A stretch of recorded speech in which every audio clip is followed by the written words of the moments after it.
Hello guys, today we are going to discuss about government schemes which has been in news in the first half of the March, and that is from 1st of March till 15th of March, and this is specifically for the exams, that is like regulatory bodies, IBPS, because recently we have seen the trend that in IBPS also the questions are asked from the schemes part, which are in news.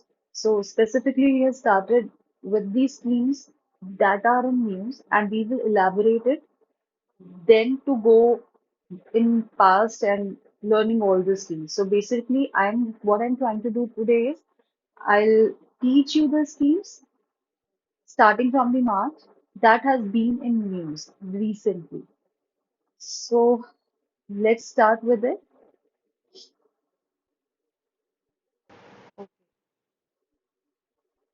The first one is Ministry of Rural Development. The scheme is under the Ministry of Rural Development.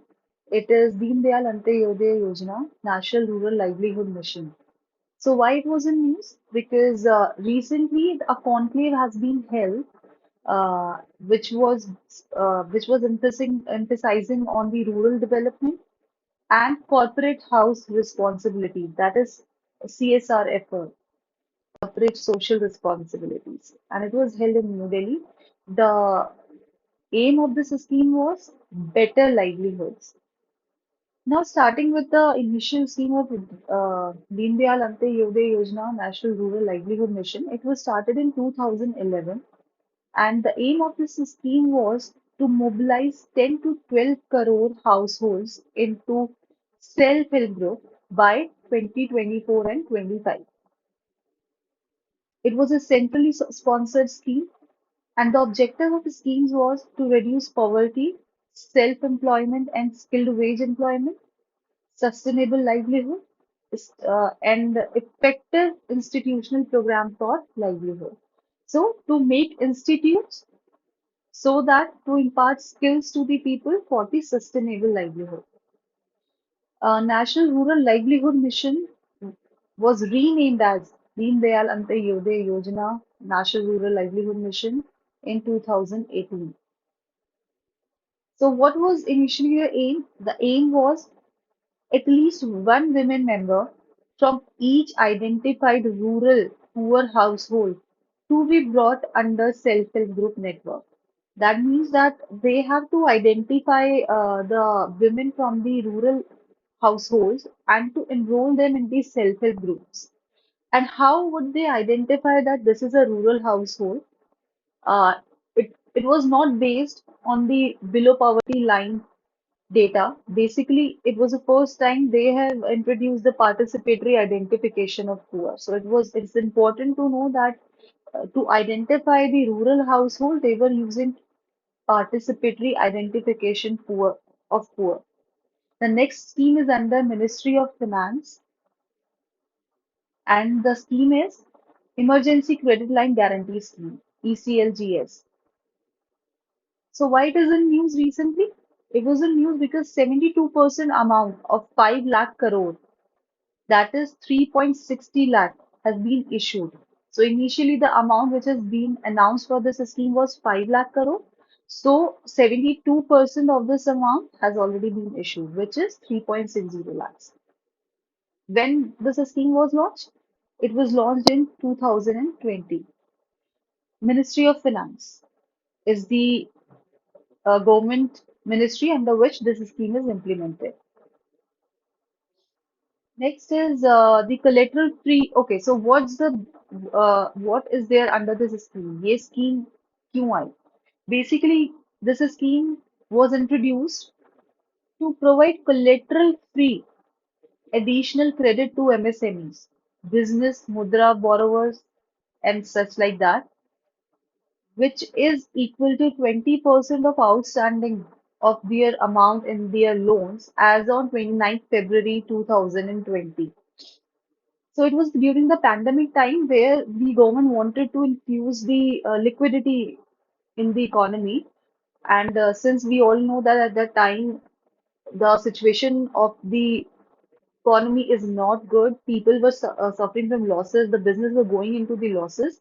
So what scheme the government introduced was that they wanted to provide the additional liquidity, which was based on the existing loans of the customer and the outstand and what was the amount they were which they were getting. It was 20% of the outstanding as on 29th February 2020. And this scheme was extended up to March 2023. Additional guarantee cover was provided of rupees 50,000, which is specially earmarked for hospitality, 50,000 crore. And then we have like there are four parts of this scheme which has already been implemented, and 100% guarantee cover is provided by National Credit Guarantee Trusting Company. Okay. Next is under Finance Ministry. The next scheme is National Pension Scheme. So as per March data, why it is in news? As per March data, under NPS, the subscription rose to 624 lakh. So the total pension asset right now is 8.82 lakh crores, and the growth is 23.45% year-on-year growth. The processing time is now coming to the processing time of this scheme. They have introduced a new processing time, that is, the processing time is reduced from T plus 4 to T plus 2, which is very important. It was launched in 2004. The implementing agency is PFRDA, we know that. What was the aim of this scheme? The main aim of the scheme was to provide retirement income to the people. Since the government has withdrawn the pension scheme of the government, therefore they came up with this national pension scheme. And to inculcate the habit of saving for retirement. Who are the eligible customers or beneficiaries? Citizen, resident, non-resident, overseas citizen of India. And what's the age? It's 18 to 70 years of age the beneficiary could enroll into this scheme. And also it is applicable for all the employees of the government private sector except the armed forces, because we know the pension scheme under the armed forces is still applicable. And who is the central record keeper of this scheme? It is NSDL. And it has two tiers. And also we know benefits of this scheme under 80 CCD, which is you could show 1.5 lakh investment in this scheme for tax benefits. Other than that, the standard deduction is 50,000. When a person would exit this scheme, it is after completion of 10 years. In case partial withdrawal is applicable after 3 years, all right, and that too only three times during a subscription if completed 3 years. If there it is before than that, then a lump sum amount. If it is then 2.5 lakh, it will be withdrawal in one go. Next we have Ministry of Labor and Employment. Under Ministry of Labor and Employment, the scheme Pradhan Mantri Shram Yogi Mandhan Yojana is there, and why it was in news? Because of e-Shram portals. To the registration in e-Shram portals. It is basically the portal which is introduced for the registration of the unorganized labor.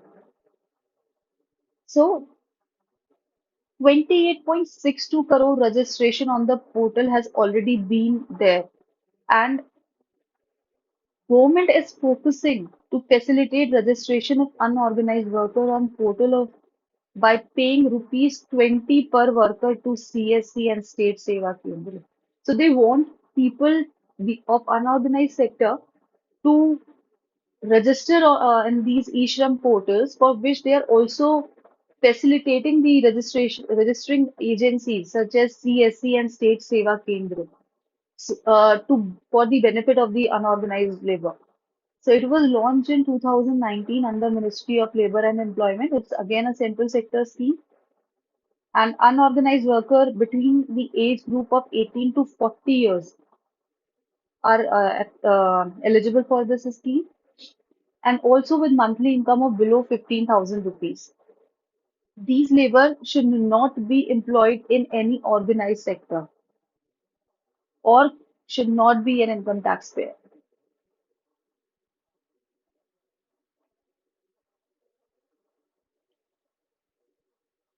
Again, should have Aadhaar. Yes, for this they should have Aadhaar, saving basic account, Jan account, and it should be registered with the IFSC.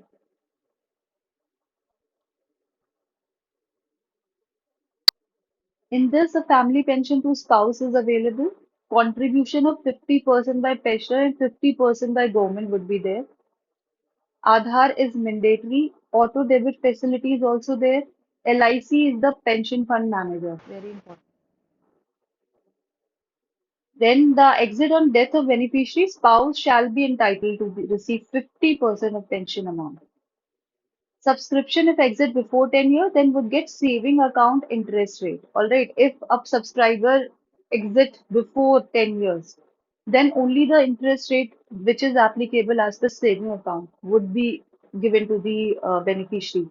But if exited after 10 years, then the applicable amount would be as per the scheme norms or the saving interest rate, whichever is higher.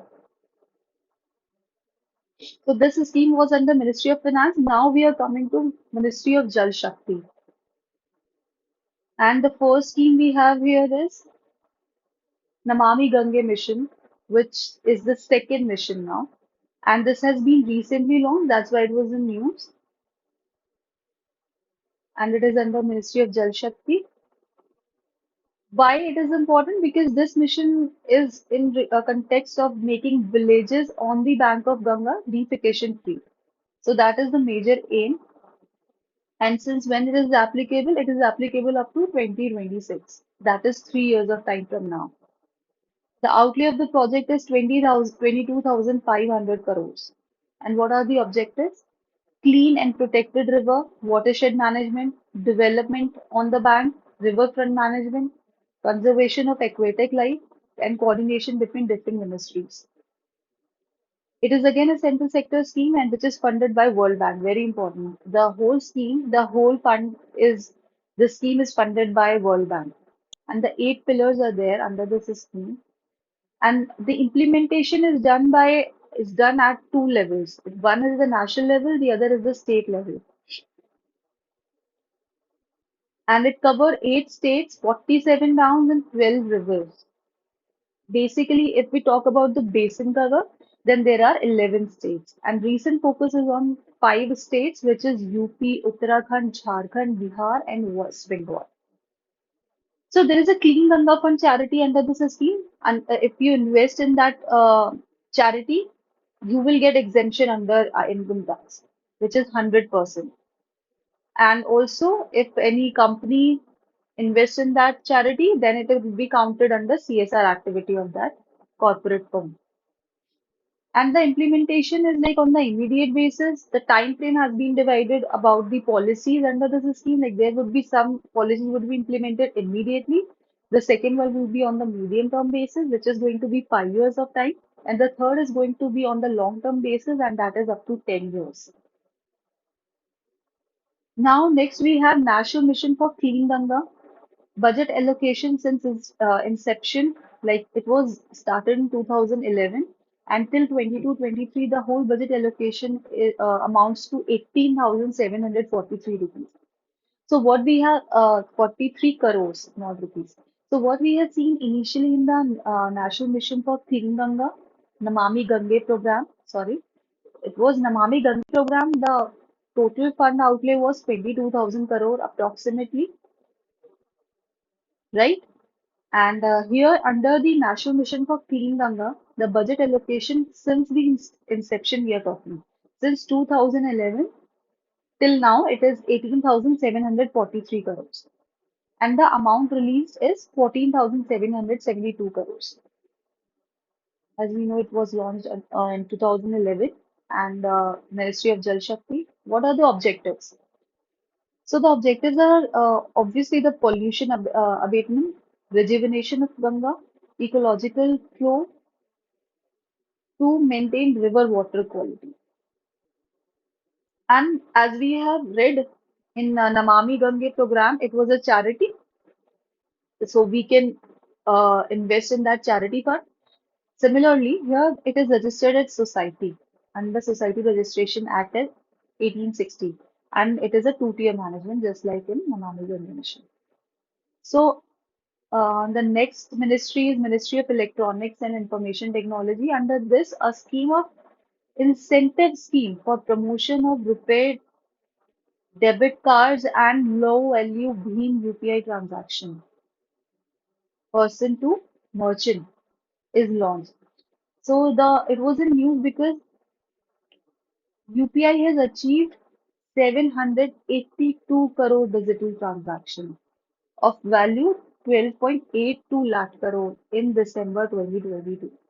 So it is a very big achievement.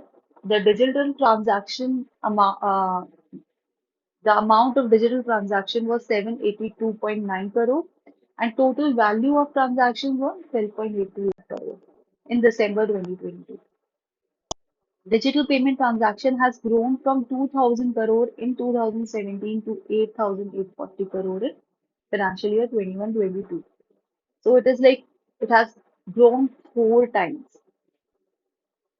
It is launched in 2023 under Ministry of Electronic and Technology, Information Technology, and then it is going to be effective from 1st April. It was effective from 1st April 2022. The total outlay is 2,600 crore. Bank will be provided incentive for promoting POS, e-commerce, and transaction via UPI. Digital payments up to 2,000 are going to be counted. This is a lower amount digital payments which will be counted under person to merchant transaction on which the government is focusing on, like the low value transaction. They want the bank to promote it. And the app we have read about in the March current affair as well, which I've already uploaded, promote UPI Lite. UPI Lite is the scheme under which the government wants to make more transactions, offline payment, UPI 123 pay. All right. Next is Ministry of Textiles. In this, we have Samarth scheme for capacity building in textile center. So why it was in use? 1.50 lakh persons who have been imparted skills. 70% are employed under this scheme, among which more than 85% beneficiaries are women. So under Samarth scheme, 1.50 lakh persons who have been imparted skills are employed, which amounts to 70% of the people who have been imparted skills. And in that, more than 85% are women, which is a very good news. Like if we talk about summer scheme, it is people from the backward classes, SC, ST, and the rural people. And if women are coming on this platform and getting benefited from it, it is a very good news. Next is it was launched in 2017 under Ministry of Textile to provide placement-oriented national skill qualification framework. Why this scheme is important? Because it provides skill qualification framework, all right, to create jobs in textile and related sector, which excludes spinning and weaving. Sustainable livelihood by wage or self-employment. Basically, it focuses on sustainable livelihood. Target to train 10 lakh people, in which 9 lakh are going to be in organized sector and 1 lakh is going to be unorganized. The tenure is March 2024. So this scheme is going to be there till March 2024 and was started in 2017. All right. The target for organized sector placement is 70% and for traditional sector it is 50%. So the government is focusing more on the organized sector than the traditional sector. The whole skill imparting is 30 hours of soft skills. And as I said, self-employment is the focus with concessional credit and that too like in PM Mudra schemes. Advanced features It consists of Aadhaar-enabled biometric attendance, training of trainers, CCTV in call center. Now coming to Ministry of Chemicals and Fertilizers. Here we see this Pradhan Mantri Jan Aushadhi Scheme Pariyojana, and it was in news because more than 9,000 Jan Aushadhi Kendras are functional in this scheme. So right now we have more than 9,000 Jan Aushadhi Kendras which are functional, and more are to be opened, which is in 651 districts. The government is focusing on opening more Jan Aushadhi Kendras, and 9,000 are uh, operational right now, and more 651 are going to be open in, sorry, in 651 districts. So the roundtable discussion on there has going to be there are already discussions on the research and development innovation in life and sciences, which happened in Davos, Switzerland. All right, that's why it was also in news. And then we have Jan Aushadhi Rath and Abhiyan, which happened in New Delhi. It is all news related to this scheme in March, why it was in news. And then we had Jan Aushadhi Week from 1st of March till 7th of March. And we had Jan Aushadhi Divas, which celebrated on 7th of March. To increase Jan Aushadhi came to 10,000 in 2023 is the target. And the theme was Jan Aushadhi Sasti Bhi aur Achhi Bhi. Jan Aushadhi train has run from Chhattisgarh. The name of the train was Chhattisgarh Sampark Kranti Express, and it has ran from New Delhi till Pune. It and it ran from the Pune to Danapur. And Jan Aushadhi scheme 2008 was renamed as Pradhan Mantri Jan Aushadhi Yojana in 2015. So, and it is implemented by Ministry of Chemicals and Fertilizers, very important, all right, and under Department of Pharmaceuticals. Imparted by, okay, and it is implemented by Pharmaceutical and Medical Device Bureau of India. What is the aim? To bring down healthcare budget, generic medicines at affordable prices. They want to reduce the cost of the medicines and availability to the citizens who are unable to buy expensive medicines. And the target is to increase the Jan Aushadhi Kendras, 10,500 is the target till March 2025. And here the margin which is government is providing to the Kendra is 20%, excluding taxes. Now coming to the Ministry of Tribal Affairs, here we have Eklavya Model Residential School. And why it was in news? Because budget is announced. 38,800 teachers are going to be recruited under this scheme. And the support staff of 740 model residential school. All right. So basically 38,800 teachers are going to be recruited, and then 740 Eklavya Model Residential School के लिए support staff they are going to recruit. 690 schools are currently functional. It was launched in 1997 and 98 under Ministry of Tribal Affairs. And what is the target? One Eklavya Model Residential School in every block with 50% of ST population or at least 20,000 tribal person will get Eklavya Model School by 2022. It is again a central sector scheme. It is up to class 6 to 12 is there in these schools. Per student, the expenditure is 1.90 lakh annually. 20% quota is provided to the sports students. Boys and girls have equal seat. 60 students are going to be there in one class of two, and there's going to be two sections, like for 30 students each. Fund of 100% by Ministry of Tribal Affairs is given to National Education Society and tribal students. The capital cost is going to be 20 crores in plain area, which is increased to 37.80 crores right now in plain areas. Initially, it was 24 crores in hilly areas. Now it is 48 crores. So here we have completed our March, first half of March schemes, and I'm going to come up with the second part of this scheme. And till then, keep revising. And if you have any doubt or query, you can put it in the comment section. and we'll get back to you. Let us know if you want me to make more videos on other schemes as well, and I'll do that. So that would be all. Thank you.